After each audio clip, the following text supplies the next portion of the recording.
And good evening, everyone, and welcome to the 26th and final in-season Tuesday Night Live cast. I'll hand you over to our host, Peter J. How you going, Pete? Hi, mate. How you going? And welcome, everybody, to the final in-season edition, as Phoenix says, of the Tuesday Night Live Adelaide Crows Crowcast. It's great to have you all along with us. We're a little bit flat tonight, I think, after the weekend, with the season going up in flames up there in Sydney, but what can you do? We will have a chat tonight, probably a little bit about the game, although it was probably mostly covered on Sunday night by the guys in the Rap Show. But we will have a chat about a few bits and pieces from the game. We'll chat about, of course, all of the news that will come out of trade week, and that'll really be the backbone of the show, I imagine. Of course, anything that you want to chat about, just message us as always, and we're happy to chat. All right, without further ado, we'll introduce for the chat Macca, Nikki and Phoenix all with us tonight. Sorry, I've had a couple of wines tonight. We're going to have a bit of a chat, I'm about to get stuck into a wild turkey. No one's going to stop me. So, how are we all tonight? Well, after that, I'm feeling a lot perkier. I'm okay, we've got to get some joy after what happened on the weekend. Yeah.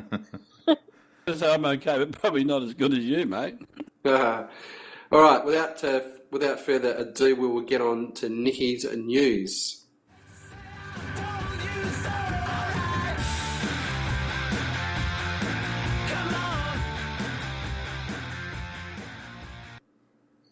Well, actually, I think we need to start with you, Pete, because there was a nice little article regarding the start of the silly season for us after our season ended, and you have a little bit of news regarding Jared Lyons. Oh, well, you've just thrown that back on me as I just grabbed my glass for another swig. But anyway, slick handball out of the pack there. We could have done with very a few of those. Slick handball to the outside mid of the group. Yeah, look, I did write a bit today, and have come across a bit of information. And I wrote an article for Crows Fan Central last week, actually, with information, pretty reliable information. I thought at the time that actually the information was that it was either Gold Coast or Carlton with two main suitors for JL. And through the week, the news broke that it was all North Melbourne and that they were offering the deal. So I was kind of thinking, this is going to blow up in my face, but. Happily, it looks as though Gold Coast are the main suitor, and the information I had was correct. And it looks like if you read the article, I've got a funny feeling that this isn't going to be anything new between the clubs. I have a gut feeling that that Gold Coast they need some experience in the midfield. I think they probably identified JL, and I think it really suits Adelaide purposes, given the fact that they have a plethora of draft picks the low ball offer that came to JL, I think, was probably part of the process to encourage him to look elsewhere. And of course, the most dollars are going to be with Gold Coast. They are offering well over double. I think we've discussed before that the offer that came from the Crows was, he probably could make that much playing for Horsham. So it was a really, really seriously crap offer. The Gold Coast offer was considerably more, well over double. So I think it just seemed, I've got a sense that the whole thing was orchestrated, and I think that there's little doubt now that we'll see Lyons make his way up to the Gold Coast and get a little bit of backbone into their midfield, a little bit of experience. And the interesting thing will be as to how that trade goes down. And I think what I wrote today is that the good thing about trading with the Gold Coast is that we've got a few options there. We've got the potential to, I guess, just try and get back into the second round of the draft, and that could be the strategy. Or we may want to push our first up there as well and try and secure one of the earlier Gold Coast picks. So I guess our pick 13 with Jared to go up there for one of those early picks, and that might allow us to trade for somebody of note, possibly. I think I also mentioned the potential of trading for Aaron Hall as someone that would probably be a good fit for our midfield, but I just don't think that Gold Coast will let him go. So yes, Nikki, that was the essence of the story. And the other interesting thing that came out over the weekend was that Hawthorn apparently put Luke Breust on the table, which was a bit of news to Breust, and he wasn't that happy about it. But that's a good example of ruthless list management, isn't it? Well, yeah, and that's the thing is I just said on the chat, I mean, I'd hate to lose Jared, but for me, thinking about it, and as Peter has just kind of talked about what's going on, it's part of a much bigger picture of what we're kind of looking towards. I was listening to 360 on Fox tonight, and they were talking about that, and they said that they could not see Hawthorn possibly letting Bruce go because at the moment they don't have a multitude of forwards themselves that they've got spare, and having said that, they also conceded that they've got to give something good to the Gold Coast to get what they want. So, and Gold Coast want players; they don't want draft picks. So, I think Hawthorn are going to find it very difficult to do the O'Meara deal. If they do, they're going to have to do a lot of fancy footwork around the place with a lot of different players, and maybe they will have to release Bruce, although they're saying no. Well, it's interesting because Hawthorn, it was a pretty makeshift forward line that Hawthorn had this year, and it was very small, really. They clearly missed Jared Ruffhead. So, you'd think that all things going positively for Jared, as seems to be the case, they'll probably restructure their forward line into something a little bit more traditional than the swarm of small forwards that they had this year. But he's only going to be available at the earliest June onwards. Yeah, but they've got a couple of other tools as well that they'll probably bring through. You can't argue that it was an unconventional forward line this year that they had, Macca. But unconventional. Oh, absolutely, a makeshift one, just making do with what they had. Yeah, on Friday night they really had to rely on Gunston being that lead up, and then they had nothing up forward because he was the one who had to go and get that ball to be the link man through. They really do need somebody in to help him out. Final word on that goes to Barty Magic. Welcome tonight, Barty Magic. Good to have you messaging. And I think he quite rightly sort of states that, well, you know what, Hawthorn, they can really do what they like for the next 20 years. And it doesn't really matter. They won 3 flags in a row, so they are all over it. Phoenix, I just wanted to ask you a question. I know that you have been dabbling in list management and having a really close look at it, and I understand that you'll give us a great story in Crows Fan Central as the week progresses. Well, I'll give you a story. I don't know how great it'll be. It'll be good. It'll be good. I'm just wondering, mate, what you think about Jared Lyons and all of those potential options that are thrown up by the flexibility that Gold Coast offers as a trading partner. Given the fact that you've had a bit of a close look at list management, how do you see it? Well, the first thing that sticks out to me with our list management, and I think I made a post on Big Footy today, is just how light on talent we are at the experienced end of our list. If you look at our 25 years and older portion of our list, which is about a third of our list, there's really only 3 players, Tex, Sloaney and Eddie Betts, that you would class as untouchable. And then you move into the, wouldn't like to lose, like Lynchy and there was one other that escapes me. But we really are light on. And I think Adelaide's list management team, as a general comment, they have a big decision to make in terms of our profile. We can sell the farm in terms of picks and get 1 or 2 experienced big-bodied mids in or quick mids in to basically plug a gap or 2 if they get that close to a flag. Or the alternative view is that they think that we're just not going to quite have enough to get us over the line, in which case, basically it's, I wouldn't say rebuild time, but certainly looking to the profile of our list.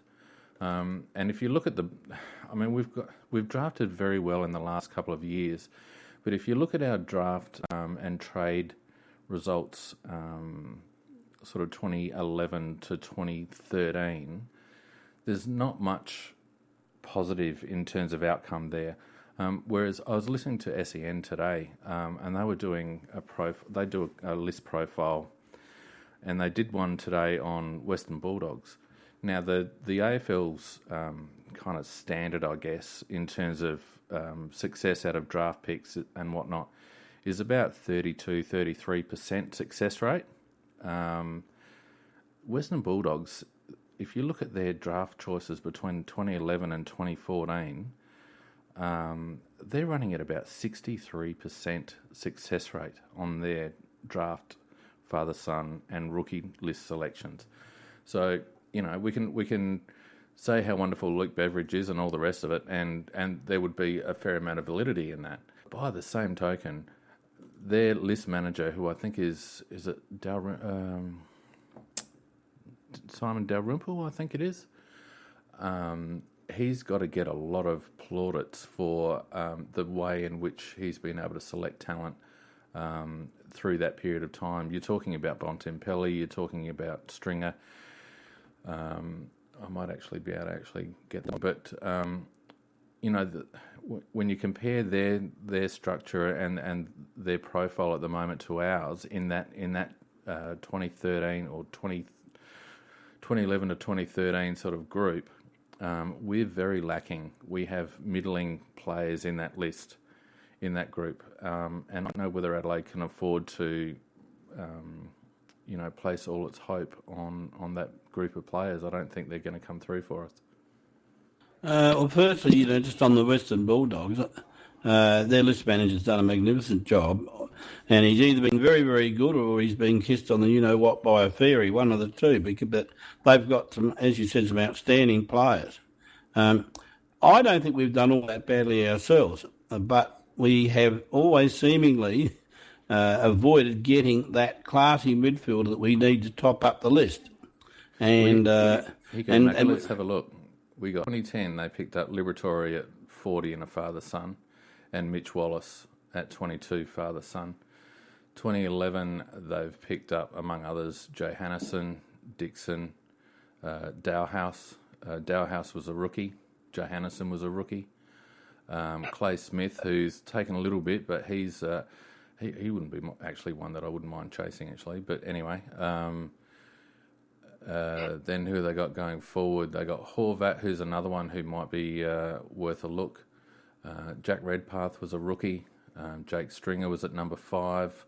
Tom Campbell was a rookie. Lockie Hunter was a 49 pick, but it was father-son. Jack McRae. Lin Jong was a rookie. I mean, some really, really solid picks and some good choices. Zane Cordy was a 2014 father-son selection. They've done pretty well, mate, and I don't think you can be kissed on the dick that often. I think that's I think you can. I think you can though, because a whole lot of those are father sons, so they can actually pick them up at later picks. They don't. Back then they didn't have to pick them up early. They just nominated and then they picked them up a bit later. Be good. Let's be truthful. Let's be truthful here. They've had how many options to be able to get a father son, whereas we haven't. No. Let's be truthful, Nikki. And going back to that period that you're talking about, Phoenix, that 2011 draft was an unmitigated disaster from Adelaide, the 2011 draft. That then led into the sanctions of 2012 and 13. So forget about just it being 2 years. It's a 3-year hiatus of talent into the club, apart from, Atkins, Knight, and Crouch, who are, solid, but they're not superstars, never going to be. Yeah. When you look at games played in that period, from the players in that period, we've got an average of probably about 20 games played for those players that were picked up, probably less actually. We've got Jenkins, obviously. We've got, it'd be a bit more than 20. It'd probably be about 40. We've got Jenkins, we've got Laird, who was a rookie. That was a good choice. We spent the farm on Brad Crouch with a pre-selection. We got Lukey Brown.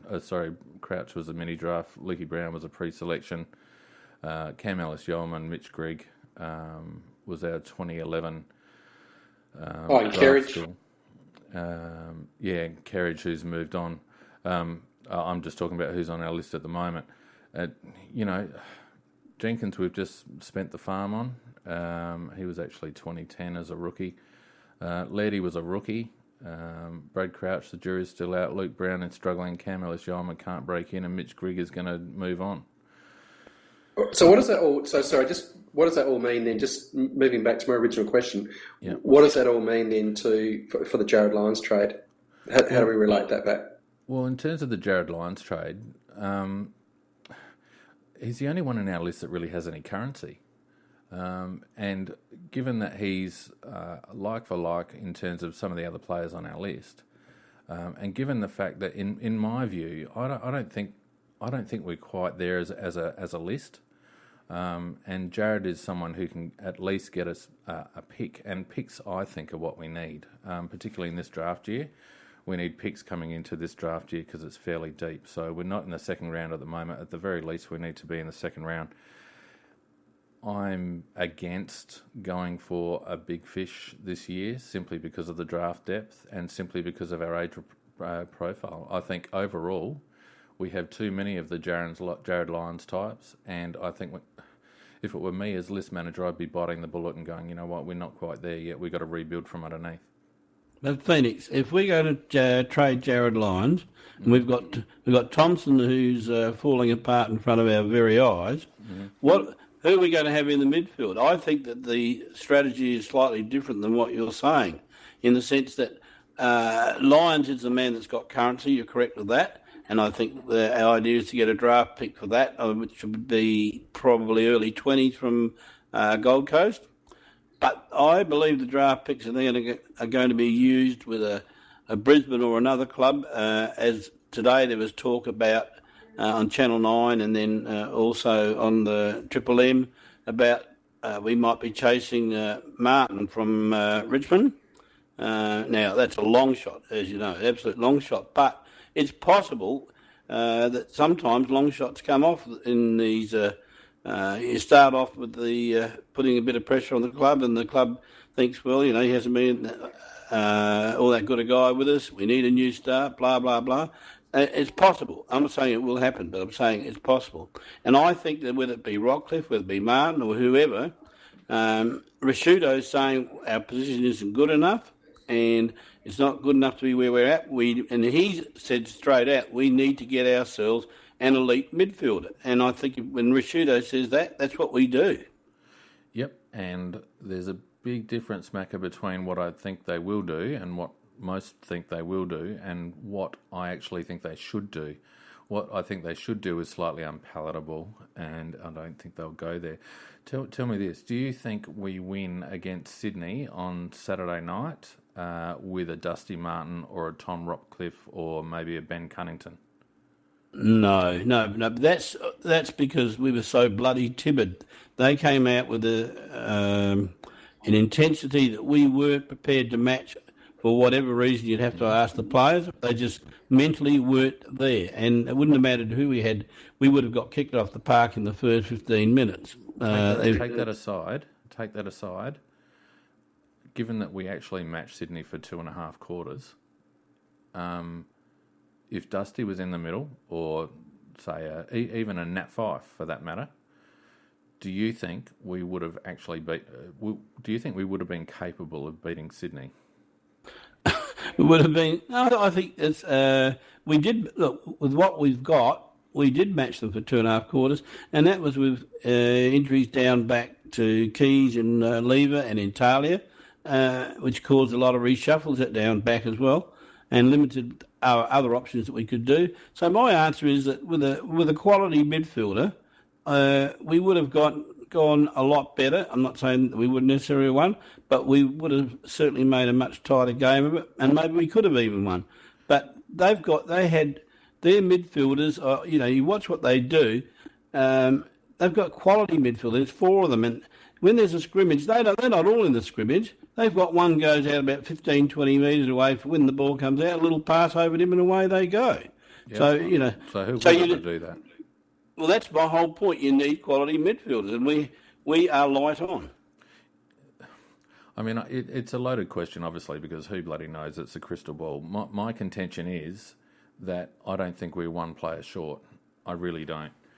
It might be 2. Yeah, and I think my read on the situation, I could be wrong, is the reason that they want to keep Scott Thompson on for another year is because, for the very reason that you pointed out, Macca, that we are going to need a big-bodied mid for one more year while we reposition our list. Because otherwise you wouldn't get rid of a Jared Lyons.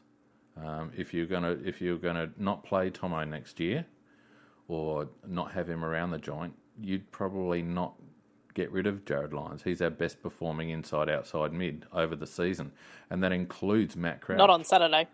No, over the season, Nick. You know, he's been the bloke that's been able to consistently distribute into our forward line. He's been our most consistent midfielder in terms of inside 50 deliveries.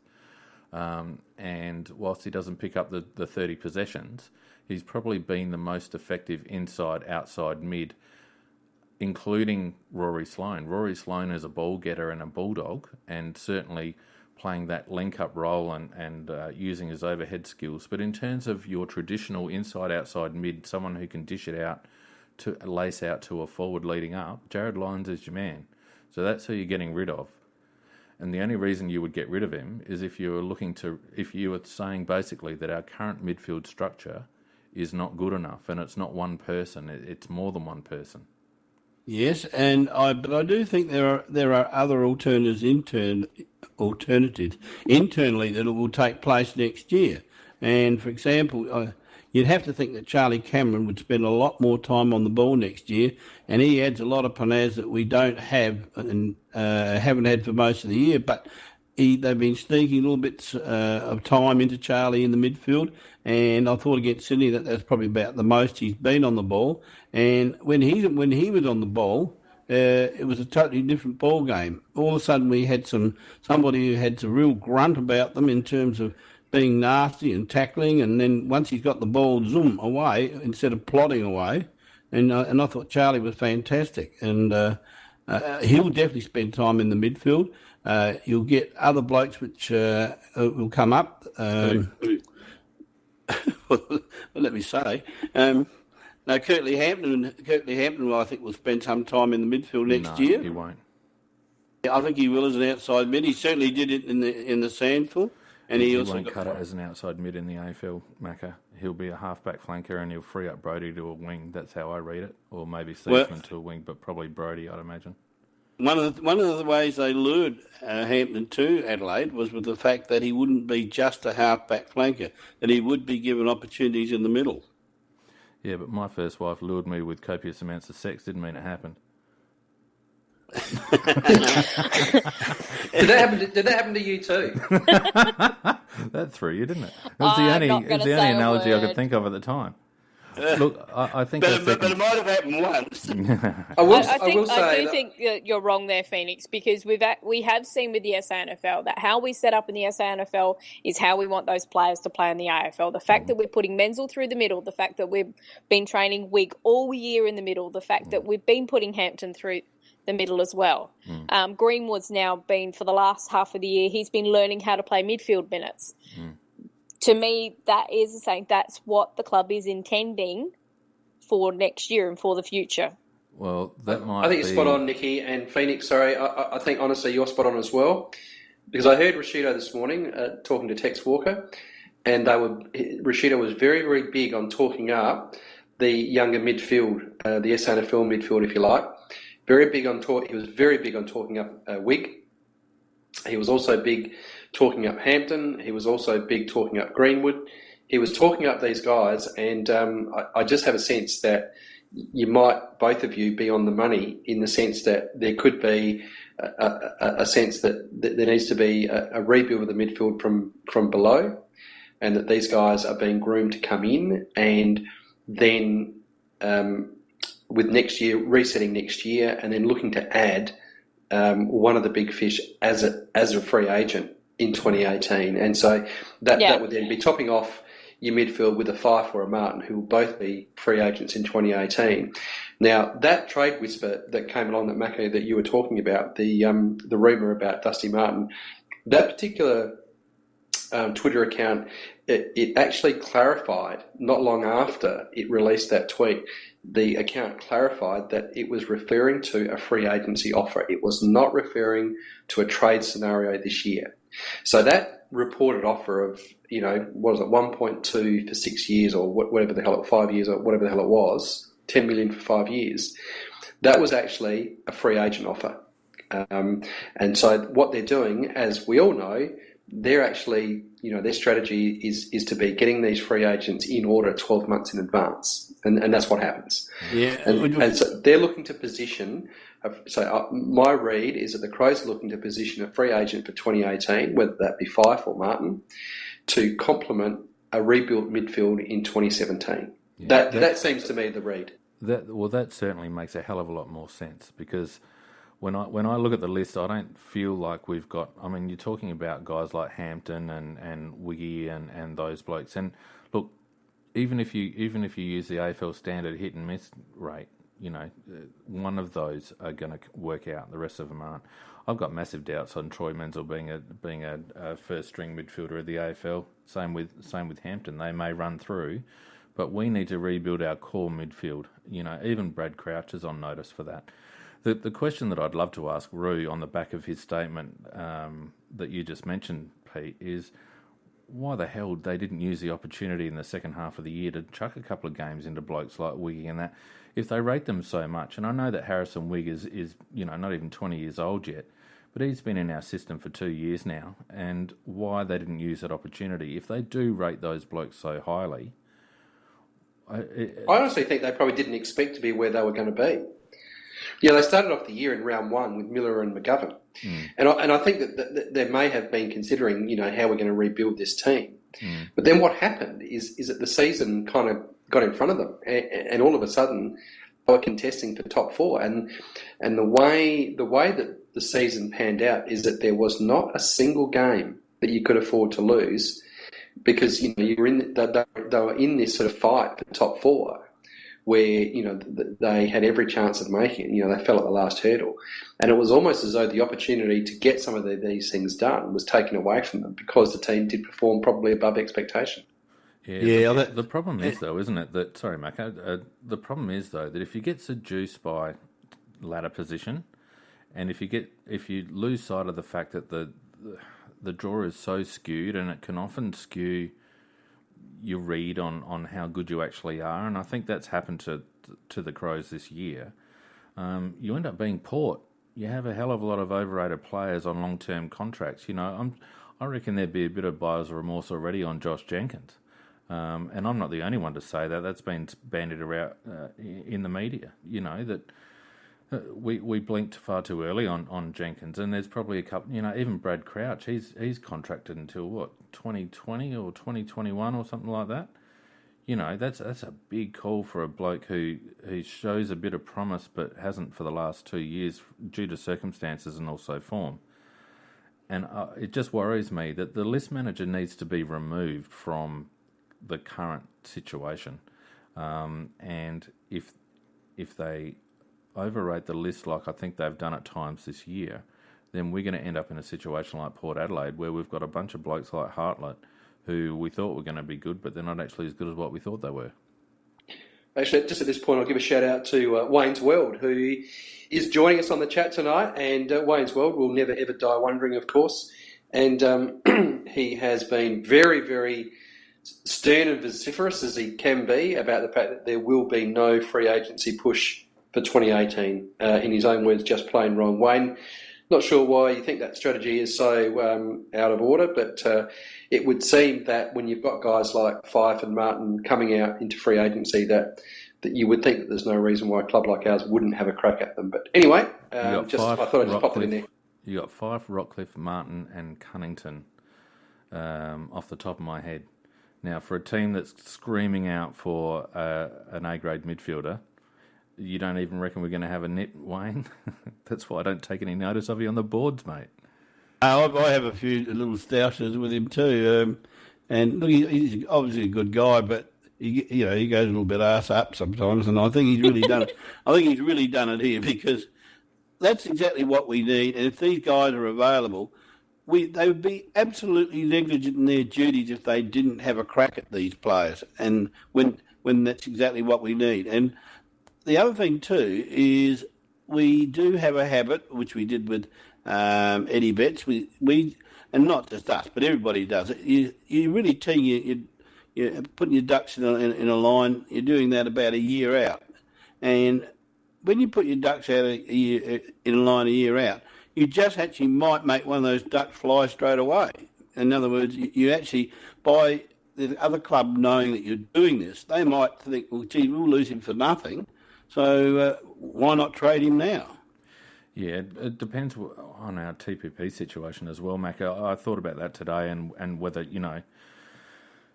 in retrospect, we probably should have did a deal on Danger the year before free agency as well. But we backed ourselves in as we tend to do, and sometimes that's a little bit unrealistic. But you wonder whether by putting these, the word out that we're in the hunt, we might just prize one out a year early. The problem is, what's it going to cost you? And this is not a draft to be trading away draft picks. If anything, we need to be trading players for draft picks. So I just don't know how we get one of those blokes over the line this trade period, mate. Well, but we actually are obviously going to trade a couple of players out, and I think Rashudo made that clear too. Yeah, but it's got to be for picks, mate. Yeah, but then you get an accumulation of picks which you may then be using for one player. I have to say that I went and had a look at the prelim final on Sunday, the SNFL prelim final, and Hugh Greenwood are you allowed to say? Are you allowed to say no homo? If you're allowed to say no homo, I'm going to say no homo. But he excited me. He absolutely excited me. Watching him at ground level, his aggression at the contest was extreme. He is a very, very aggressive player. He tackles really hard. He hits in really hard, and he's a big guy, 192, 93 kilos, and he just kicks these freakish goals. He managed to drift forward and kick freakish goals, and did two of them. Yeah, he's an exciting prospect. Well, I'd actually been promoting him onto the main list. I just watching the three games that we saw in the finals, and I can understand what you're saying about him, Pete. He is an exciting player, and he's a joy to watch because he does most things right. And I think he will make it at AFL level, and I think I'd be promoting him this year onto our list because I think he'll probably play games next year. Now, Pete, that one of those goals he kicked up forward down the southern end, where there was a bit of a loose ball, I actually found, even though you're watching the whole play, and Greenwood wasn't the one closest to the ball, but I started watching him. For some reason, my eye was just drawn to him. And, yep, sure enough, the ball came to him and then he managed to keep the goal. It was actually some really nice little hard in and under work by Knight. He's just that kind of player. And also because he's a left footer, that it's just very interesting that he's hard to match up on because instinctively everybody's going to go to your right. Even if you know a player is particularly left-footed, they always instinctively go to the right for that split second. And in the midfield, split second's generally all you've got before somebody's disposed of the ball. So I actually think that's quite damaging to have. And I think we know Walshy talked about it and Pike has as well, about having that different mix in the mid, having right and left. The only thing I'd say about Huey Greenwood, and I agree with everything that everyone said there, is that time's not on his side. He's going to be 25 next season. So, at best we're going to get 2 or 3 decent seasons out of him at AFL level if he makes it. I think you'll get longer because he actually hasn't had the football bash and crash like a lot of those other players. Some of these other players that have come in at a later age, at a bit more mature age, actually do get a couple of extra years because they haven't been exposed so much to that little bash and crash. And just to correct you, Wayne's World, we're not quoting posts on you about Greenwood because I've been saying it from the start of the year. You've only been doing it for 3 months. The first game this guy played, I was just like, we've got something there. And you can go back and check the podcast.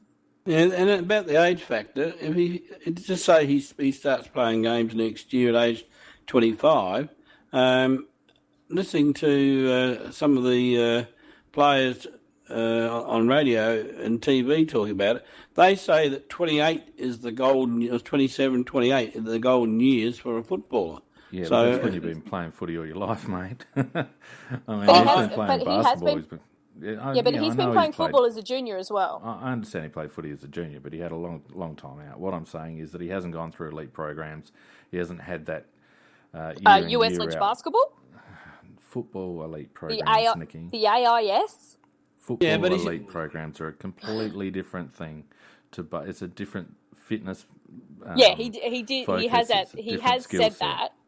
You know, and I'm not bagging him because I'm with you. I reckon he's a gun in the making. All I'm pointing out is that he is 25, and so we can't look at him the same way as we look at, say, a Riley Knight, who's coming into 22. So we're not going to get the same longevity out of Greenwood probably than we would out of a Riley Knight or someone of that age group. A Harry Wigg. Yeah, but if you got 5 or 6 years, good years out of him, I'd take that out of any play. 5, 6 good years, mate. I'm not knocking it. Huey Greenwood was a Cat B rookie, hasn't cost us shit. So if we can get into AFL standard and we get 3 or 4 good years out of him, then it's a win for us. Absolutely. And I think also that just the fact that the kind of style of game that he plays, you almost need to have that mature big body that he is at 25 because he is. PJ Crows on the chat just mentioned that he is a little bit Scott Pendlebury-like with the basketball background, and there is a little bit of that, but I think he is a lot more physical than a Pendlebury. He loves hitting hard. I just noticed it. I sat at ground level on the wing in the Western Stand on Sunday, and I just noticed it that he really cracks in incredibly hard, and he's a very, very big body. He's a very aggressive bloke, and so he's got that spatial awareness that a Pendlebury's got, but he's got something a bit extra, and that's that aggression. So anyway, it'll be good to see how he goes. All right, look, we've probably done Adelaide list management to death. Nikki, have you got any more, now that we're 3/4 of the way through the program, have you got any other news that you want to chat about? Well, no, I think that's absolutely fine because really, I mean, who the hell wants to talk about Saturday night? I don't. And there's no other games this weekend, so how about we just chat about whatever news you want to, Nick? Well, we can actually, it'd be interesting to see how you guys think the rest of this final series is going to go. Although Sydney have beaten Geelong those last 2 encounters, and I think they match up on them really well, I think them making the mistake and picking the Saturday night game, so they've got such a short turnaround, is possibly going to bite them on the arse a little bit, even though I think Geelong might come out a little bit tired still. Why would Geelong be tired, Nikki? Oh, that game against the Hawthorn, I think, was still quite taxing on them. No, 2 weeks is plenty to get over that game. Yeah, they've been sitting there doing their knitting for a couple of weeks. They've been out surfing and belting up sharks for 2 weeks. No, it was only a dolphin, remember? A carp. I don't reckon tiredness is going to be a factor. I think I said a little bit. Engagement is probably going to be the problem for Geelong, whether they can hit the ground running quickly, because Sydney will come out of the blocks. Yeah, I think so. I think Phoenix is on the money. I think that's the danger for Geelong. If they can match Sydney early, they should really run over them as the game goes on. And the other one is, do we actually give the Bulldogs any chance against GWS at Spotless? Definitely. Actually, I do, because... Oh, absolutely. They seem to be like a side on a mission at the moment, and they've actually changed, quite amazingly, they've changed their style of play just for the finals, virtually. They were playing very, very defensive type football, but they're playing flat-out attack football, and... using a lot of handball, taking teams on, running at them, running through their defence zones, and at the moment, when they get going, they're irresistible. And if they can get that started against GWS, they've got every chance of beating them.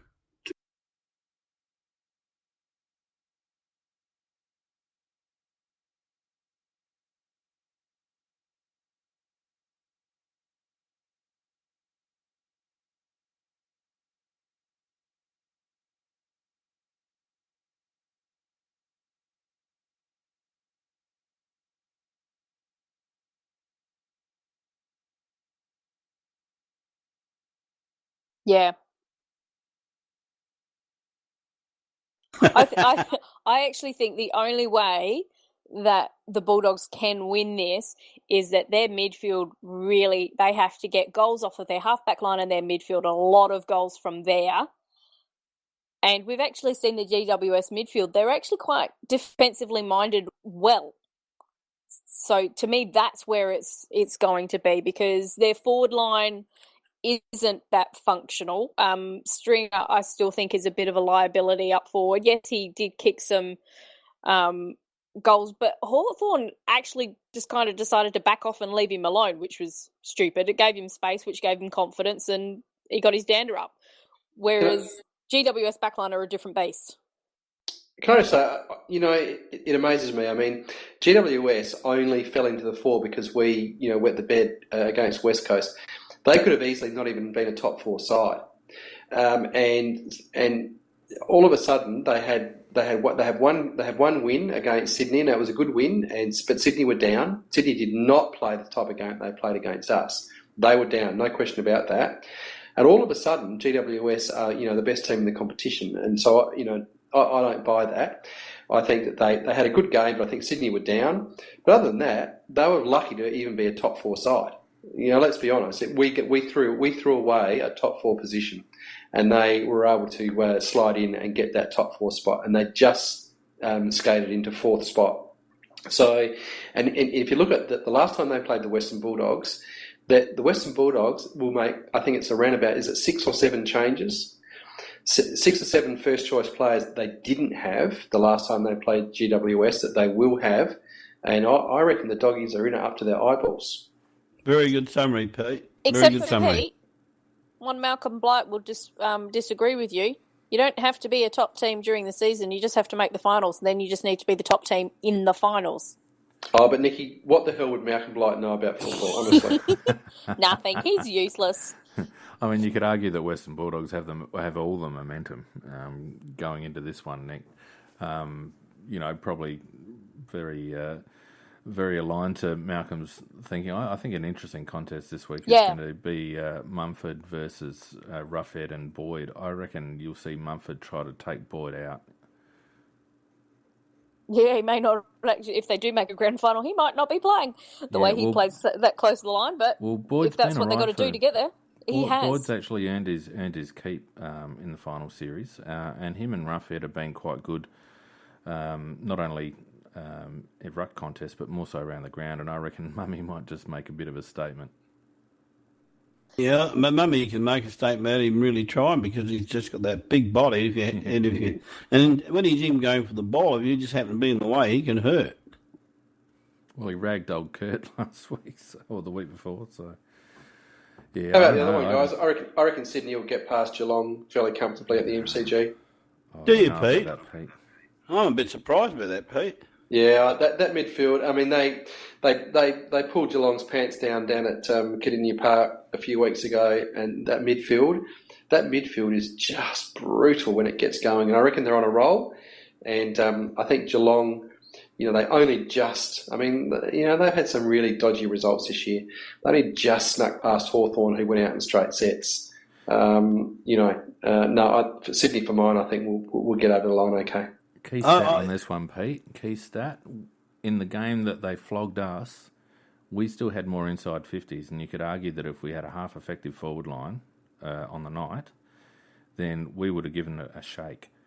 I reckon Geelong are going to play this really smart. I reckon they're going to sit back and they're just going to rebound, because I still don't think that Sydney have enough firepower to win on a big ground without someone taking a grab up forward, and they still don't have anyone. Even Tippett might come back, but I reckon Geelong will take this out pretty comfortably. I think Sydney have just about done their dash. Well, the only thing I can say on behalf of Sydney is the fact is that against us, not only their guns played well, and they do have some real guns in terms of the brilliant midfield plus Buddy, but their lesser players all play very well on top of that, and makes it very hard to beat a side when they do that. But it was a fairly bruising game, and Geelong have had it just sitting back there waiting for whatever comes along. And I think that Pete's probably right that if you had if everything was on even terms, you'd say Sydney, but because of what each team's been through, I'm going for Geelong. Actually, I'm glad you made that tip, Macca, because I wanted to make sure that we all got our tips in this weekend. So my tips are going to be Sydney and the Western Bulldogs are my two tips. So, Macca, your two tips? You weren't born as an elephant and change. Well, I'm going to go Geelong by 18 points, and I'll go for the Bulldogs by 21 points. I do have a memory like an elephant, but let me tell you, in about half an hour's time, my memory will be erased. So, Nikki, yours? Well, I could not stand bloody Dangerfield on grand final day on the MCG unless he's only running in the grand final sprint. So I'm going for Sydney just because I really don't want Geelong to win. They're probably going to do it now. And I actually reckon it will be a Sydney GWS. Yeah, can I make a confession, Nikki? I think the reason I'm so bullish on Sydney is I can't stand or cope with the thought that Danger will play in a grand final. I think that's really all it is. I've tried to justify it. I've tried to rationalise my decision, but in the end, I don't think there is any rationalisation. I just don't want Danger to win. Phoenix? I think he's going to, Pete. I reckon Geelong get up pretty comfortably this weekend, and I reckon it's GWS's premiership to lose, to be honest with you. But more importantly, I reckon the Blues are going to get up over the Eagles in the SANFL, and that's really the only one that matters now. That will not happen. That will not happen. My beloved Eagles will kick your ass. Well, after what I witnessed on Sunday, and I did post about this, but after what I witnessed on Sunday, I can only hope that Sturt and their miserable bunch of bitching, horrendous, hideous supporters are absolutely laughed and kicked out of Adelaide Oval and back up Unley Road, and so that they can commiserate in the Unley on Clyde or whatever the hell that pub is called these days. No, that's the Cremorne we go to, mate. The Cremorne, is it? Yeah. Well, I tell you what, you've got some ferals in your group that have no place at the Cremorne. As it now stands. But anyway, I spent 2 years watching my lad play for Westies, and I tell you what, their bloody supporters shit all over Sturt. And the Eagles, for that matter, Macca. No, Blue Baggers by 4 goals. Absolutely horrendous, hideous bunch of people that barrack for Sturt. That's all I can say. That's all we got time for tonight. Anyway, moving along. Well, the other thing this might be an ideal time, Nikki, to move into the Cockwomble. Oh, Jesus Christ, here we go. Are we going to Cockwomble? Hang on, just pad that out for a second. Right, I think it might be a good time to Cockwomble, Nikki. What do you think? Well, as we talk about Sturt supporters. Oh, they were they were bad. You're a bloody Cockwomble. It's my word. Shush.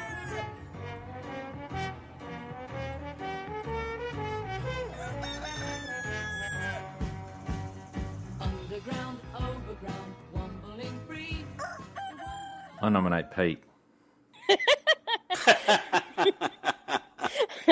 Is that this week or last week? It's a late entry for the annual prize. In general. Yeah, I did see that you announced that we were going to say the cock-wobbling number of the year. I can't remember who most of the nominees are, so I don't think we can do it. Luke Beveridge and the Bomb. That's it, isn't it? I reckon there's been some other doozies, but we've still got a little bit of the season to go, and that will actually give me a chance to find out who we paid out for the rest, the others, so we can actually do a proper one. It will be the Luke Beveridge medal. Well, my apologies to the thousands of people who've tuned in specifically for Cockwombling Num Nut of the Year. You'll just have to put up with it for another couple of weeks. We're going to stop because late breaking news is that David Noble has been installed as the Brisbane Lions football operation manager. Caroline Wilson that's been broken. Well, that's not the surprise of the year, that's for sure. What do we think about that? Well, all I think is that if it's not on Crows Fan Central, it hasn't happened. I'm just writing the article now. No, he's actually... I've met David Noble, had a few chats with him, and I find him to be a very enlightening man to talk to, actually, and he's a very, very knowledgeable fellow. He'll be a loss, and the AFL want to install him up there in Brisbane because he's got very good intellectual property. And I don't mean just to use against us, but in terms of how a good football club runs. And I think since we've had Fags there, we are a very good, well-run football club. And I think that he'll do very well up there. First of all, as the football operations manager, which is what a lot of his background has been, and also as a future chief executive of the Brisbane club. And I think it's a loss to us, but our club is not a club that just sits back and waits for things to happen anymore. And I do know that they've got somebody just about lined up. In fact, they've got two people they've got lined up. And come on, Macca, spill the beans. Come on. No, that wouldn't be right. And, come on, mate. You can't just... Are they possibly from a bit west? One is... Ooh. Yeah, he was on the cards last year, Vozzo, wasn't he? Yeah. But can you PM us, Macca? Yeah, then we can spill the beans. No, I can't at this stage. I made a promise. Oh. Don't you love us more? Is the other one a South Australian? No. So one's from Victoria, one's from WA, is that right? That's as far as I'll go. It's like getting blood out of a stone here. One more question. Is the Victorian possibility, is he in a top 8 or a bottom 8 club currently? Oh, I'm not good at counting. I'd never get that right. You get off. You're no use to us at all. Hey, look, I've given you enough clues. You can probably work out. You can probably work it out from there, but I'm not saying. Interesting. Can I just say, I think PJ Crowes on the chat just makes a really good point here. How do we feel about the fact that, really what's happened here is that the AFL has just stepped in and just decided to pinch one of our people and put them in a position that they decided that, and so really the AFL is sponsoring this move. How do we feel about the fact that, once again, the AFL, bite at the bum of the Adelaide Football Club?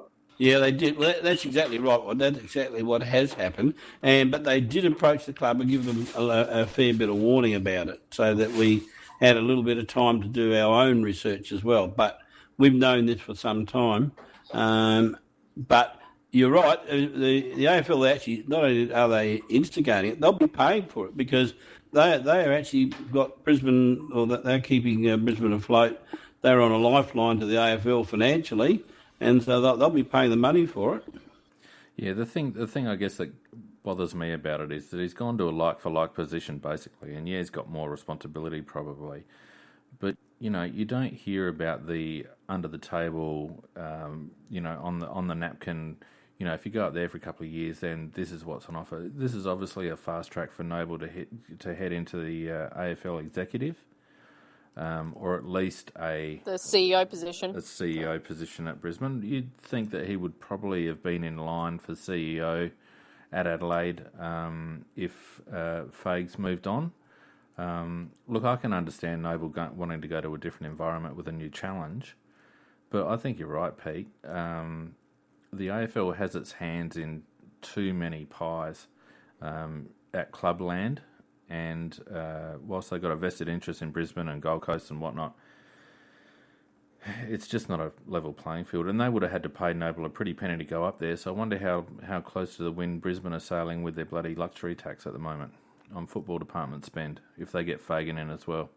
Well, the rumour is that Noble will be the highest paid football manager in the competition. The other thing for me is that what we need to take a step back and think about what Walshy said last year about how he wanted our club to be. He wanted people to poach, or he wanted assistant coaches to come in to us, learn from our system, and then move out again. He was very keen on that kind of model, and isn't that in a way what's happening here? I don't know about that, Nick. But then again, one of the complaints we've had about our club is that we've been a bit stagnant. And Noble has been raised as one of those who is part of that particular stagnancy that is going on.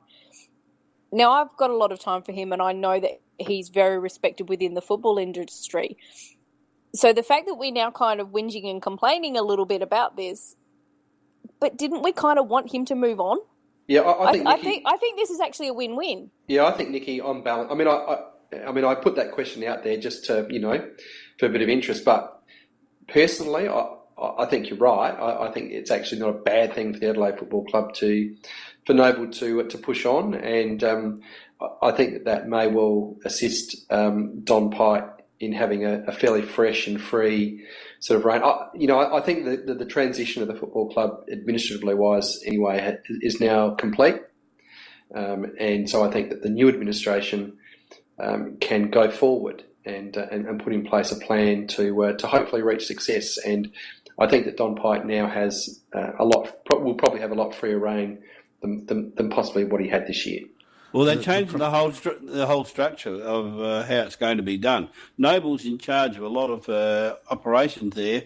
As people have come and gone, he's just assumed more and more, and they're going to divide it up in the sense that Justin Reid will probably take over a lot of the actual list management stuff that Noble was doing, and the balance of it will probably go to somebody who may well become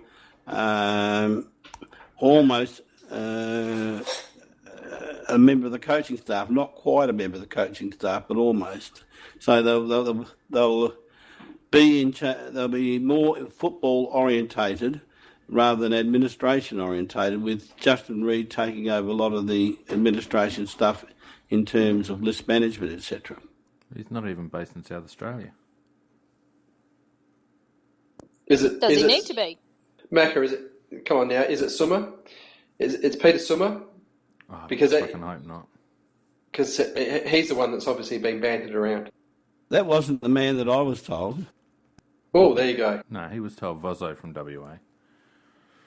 I actually let that slip last week. Yeah, that's right. Yeah, It's Vozzo from WA. The thing, I guess the problem that I've got, Pete, is that it just seems like the AFL has its tentacles in each of the AFL clubs via the GM position. And I don't know whether I like that. I think it smacks of a hierarchical system at club level. You wouldn't see Gillen coming in and tapping Collingwood on the shoulder and saying, "Hey, give up someone to Brisbane." It just wouldn't happen, and I think there's a real sense of. We've lost a few quality blokes over the journey.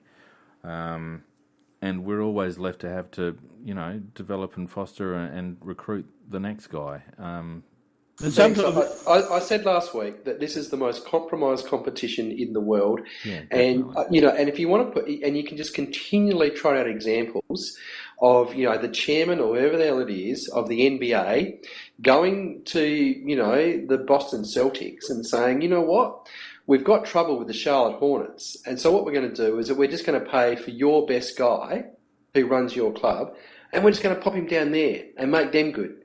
Okay? No problems. And you can just see the Celtics going for that, can't you? Yep. Because what happens if the next guy at Adelaide doesn't work out? They are the most compromised competition in the world.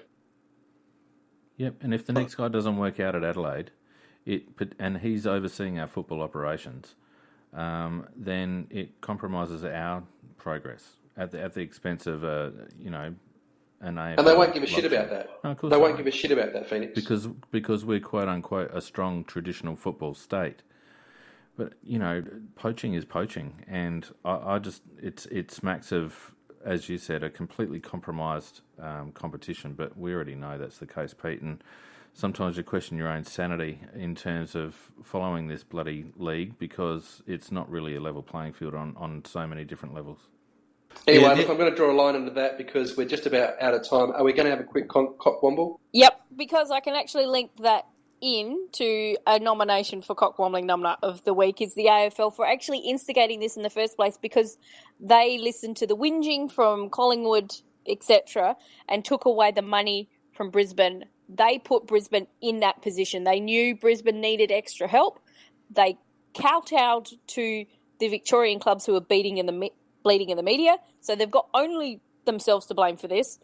But I actually think the AFL are going to win this week for the absolutely ridiculous logo for the women's league that they put out. Oh my God, what a disaster. Oh, it is horrible. And there are certain... You could kind of look at it in certain ways and go, no. Are you serious, Nikki? Oh, have you seen it, Macca? Are you saying it's a vagina? No, I'm saying it looks like somebody on their knees. I thought I was the one that was on the bourbon tonight. If you look at it, it does actually look like part of a stick figure that's on their knees. Oh, there's nothing wrong with that. Well, no, that's all right. You cannot see the look I'm currently giving you. You might actually get nominated for this. But I think that is one of the worst frick logos I have ever seen. It's crap. You need to go and watch Jim Jeffries, Nikki, and his eternal gratitude at women in that particular predicament. If that's the worst thing that ever happened in your life, my God.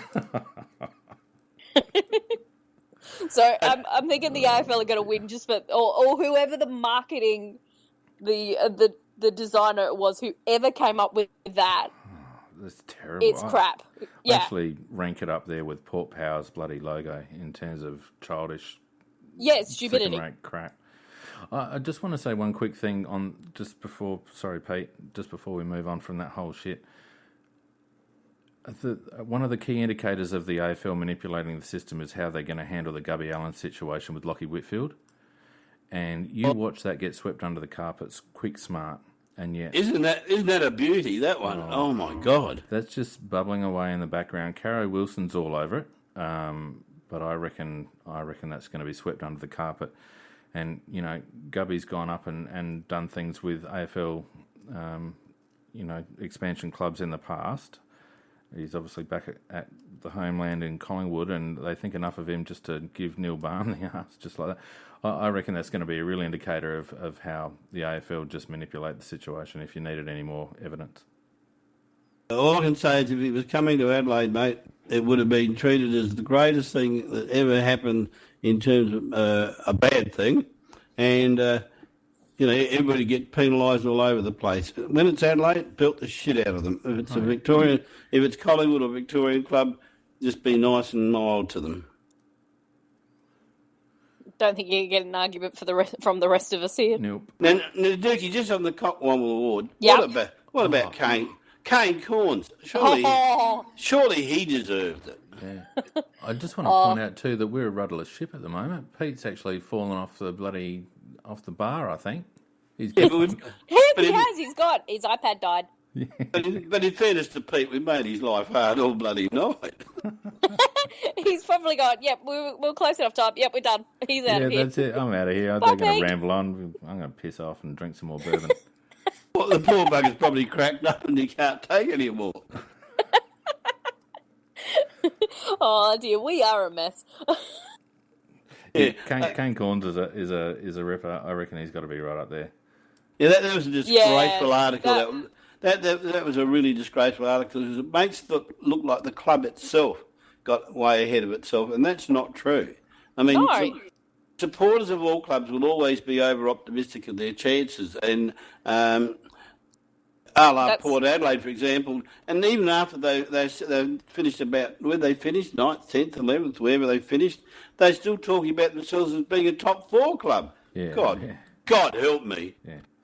The other interesting comment I heard, I think it was today, Terry Wallace saying that no one wants to come to South Australian-based clubs because the media turns on them. Well, that might have been the case 10 years ago, but I reckon we have really dropped off in terms of media fishbowlness in Adelaide.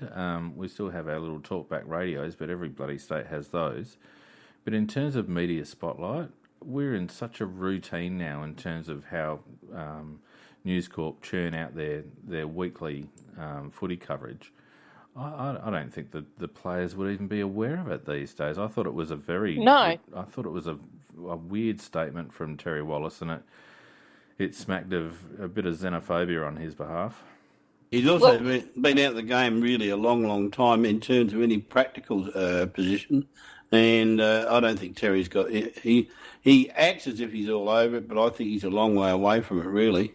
Well, any wanker that calls himself the list manager and, has his Twitter handle, the list manager, and when you size it up against his bloody coaching record, and particularly his time at Richmond, you've got to think, well, shit, Terry. I mean, he does have some good points at times, but as an overall commentator, he doesn't have a lot of substance to him. PJ Crow's quite rightly pointed out, so Travis Cloak wasn't in the media spotlight, didn't have the media turn against him at all. Right. Dusty Martin's another one. Yeah. It's a lot more of a fishbowl narrative going on, actually, I think, in Victoria than there is here. Here, in order to have access to the players, you've kind of got to be a bit nice to them. Well, I'll tell you the next one that's going to cop the blowtorch in Victoria, and that's Jesse Hogan. That thing's just simmering along, and his manager's fueling the fire by saying, Jesse's torn between being at home and riding the wave at Melbourne. That poor kid is going to have the blowtorch and the spotlight on him all bloody season. And if you want to talk about fishbowls, the Victorian media are going to bloody outdo themselves next year.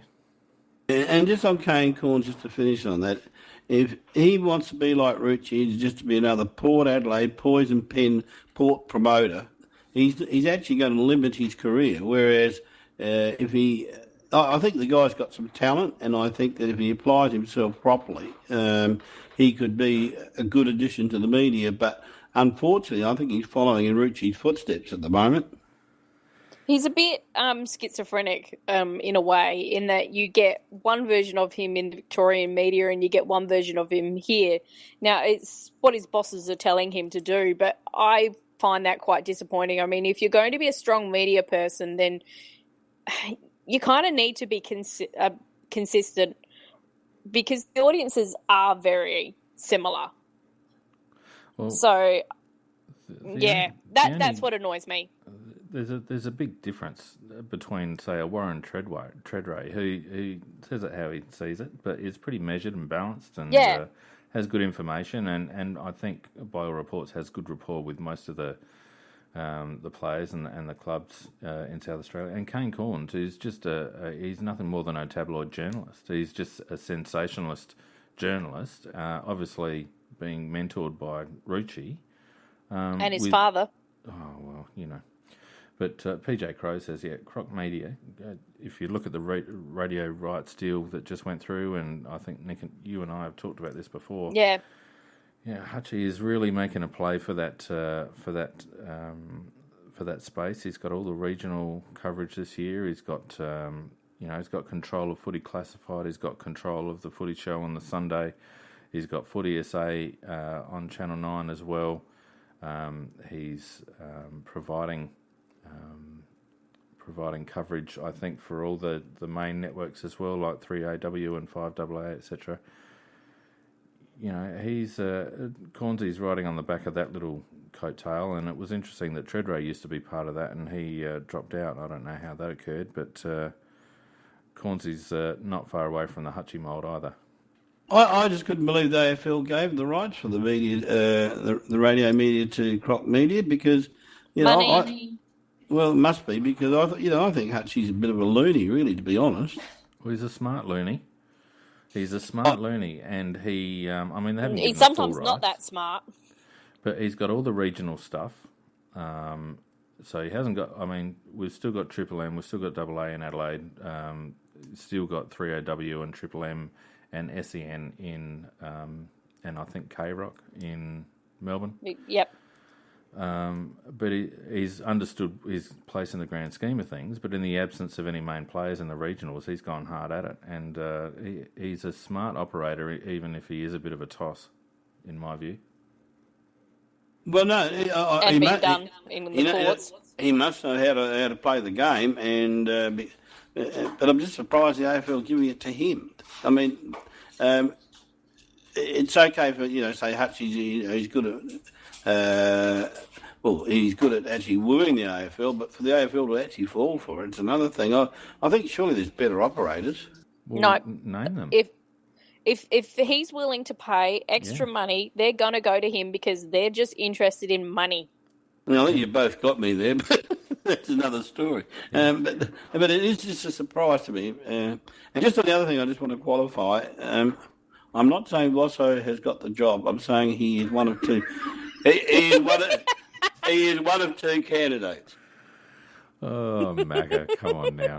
Do we give him a nomination for trying to get out of this? Oh, it's a shocking effort, Macca. It really is. It really is. I mean, if All you right. just give us a little bit of an indication about who the Victorian one was, then maybe we could, forgive you. But as it stands, no, we're hanging you out to dry. Just hang me out. I've done enough damage already. Okay, so out of those nominees, who do you guys pick?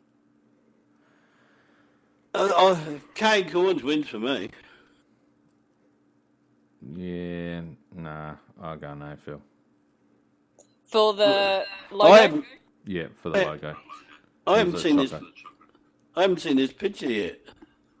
It's terrible. Oh, it's on the main board. It's supposed to be like two goalposts and the goal square, but it's seen from like above and at an angle. It's just, it's stupid. So, and it's not even red. Me, it's like some sort of it's like this pale peachy thing. Yeah. And it's like, we've gone for pink because it's girls. I'm sorry, I'm about to swear. Don't listen, Mum, but they can fuck off. I hate pink. Now listen, I'm currently sitting here in a pink top, but I hate pink. So is that it? Is that it's the logo, Nick? Is it? Yes. Right. The reason I ask is because Pete sent me a text saying he's out. His battery's run out, and that's the end of that. So he's left it up to me to do the dirty work, unfortunately. But yeah, so are we done with that one? Yep. Beautiful. All right. Well, look, we will wrap it up here. As I mentioned on Sunday night, we've appreciated everyone's support during the season, not only with the Tuesday Night Live cast, but with all the casts that we've put together this year. Our listener base has grown beyond our expectations. So we appreciate everyone who listens in every week. We appreciate everyone that has a crack on the chat, even Wayne's World, even Damp Squib, for that matter. He wants to be the Chatter of the Year. Chatter of the Year. That's probably a good award. We should think about that one. But it's been really good. I mean, we went out on a bit of a limb going live, and it's really, I think, worked well. And being able to interact with you guys while we're chatting away here is it adds to the show. So we'll certainly be continuing that. Obviously, there's no Thursday night show this week, and as Scorpus has just put on the chat, it's been excellent. Scorpus running the Thursday night podcast each week, and we thank him, and he'll certainly be continuing to be involved. There won't be any more Thursday nights, obviously, but they'll be back next year as well.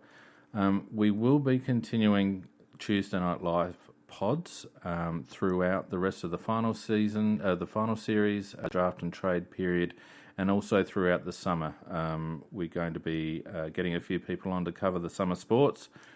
We've got someone quite well connected with the Adelaide Reds, who is going to come in and talk A-League. We've got American Crow, who's going to be our Cleveland correspondent for all things NFL and probably NBA Go Horsies. as well. Sorry, Broncos won again. Shut up. We've got another guy who's, I can't remember whether Pete told me he's actually in England or he's from England, but he's all over the EPL, so we'll be talking a bit of EPL. Plus we've got the local stuff as well. We've got obviously the cricket, the Big Bash League and associated events there. So we've got plenty to talk about. There's always things going on in the footy during the off-season as well. So we'll definitely be here every Tuesday night from now until our batteries run out. So stick with us over the summer. And, thanks to everyone who's been on. We had Hank93 on as well. We had Mr. Mystery Guest on Thursday night at times. We had Big Fella on. So everyone... Twice. Yeah, well, it was a token effort. Have I missed anyone that's been on that's... Danos? Danos, how could I forget? Danos couldn't be with us tonight. He's been on most of the time during the year this year on Tuesday Night Live, so hopefully we'll see him back next year. So all the people that were involved, not only on the cast, but also in the chat and on the threads, thank you very much for that. We have, obviously, our Twitter account, Crowcast. It's actually changed now. It's AFL Crowcast. We have our Facebook page, which is obviously also AFL Crowcast. We have our new home that we'll be transitioning to, Crows Fan Central, which is up and running. Please get in there and have a look at some of the articles. And also, you'll see in the near future, you'll be able to contribute articles yourselves. So the more the merrier on that one. But yeah, thanks very much to everyone. Thanks, Macca and Nikki. Oh, quickly. Pleasure. One name. Who's going to win the club champion on Friday? Had to be Sloaney. Yeah, So- I'm going with Sloaney. It's either Sloan or Laird, and Laird missed too many games, so Sloan. PJ Crows has just thrown the toys completely out of the pram. And yes, we must say a special thank you to PJ Crows for being a guest when we were short. So thank you, PJ, and, calm the hell down. Quite rightly, too. All right, guys, we'll leave it there. Thanks very much once again, and we will be back next Tuesday with Tuesday Night Live.